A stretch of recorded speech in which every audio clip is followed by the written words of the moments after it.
Hey guys, so first real life images of the OnePlus 11 coming in, showing off OnePlus's 8 Gen 2 flagship in sand black color finish.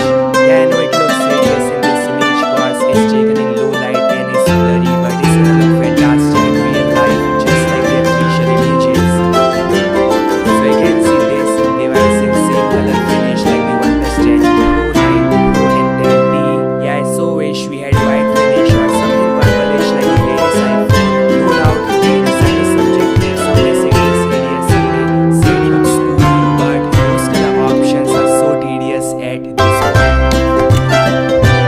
Real life official video of gaming on the OnePlus 11 coming in, and you all can see it is working smooth without any lags or hiccups. So no shocker with these specifications and oxygen test, this device is powerful, is power-efficient, got better heat dissipation.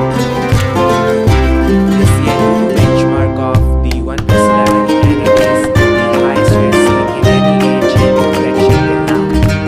The best part is OnePlus 11 is coming with 360-degree surround antenna for best network reception, and that's something Samsung, Xiaomi and Pixel should learn because OnePlus network reception is not the best I've seen so far.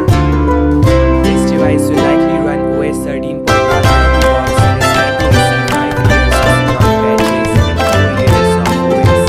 See, if you don't want to spend that much, the OnePlus 10 Pro is an amazing device too, got high resolution display, 120Hz high refresh rate, 5000 mAh battery, 80 watts fast charging, 8 Gen 1 chip which is powerful, power-efficient, and smooth cameras with Hasselblad color signs. Now for those who want an expensive device with better cameras, maxed out display resolution and latest and greatest 8 Gen 2 chip, can pick the OnePlus 11. Yeah, just cannot wait to see the OS 13.1 changes and how ray tracing is gonna work.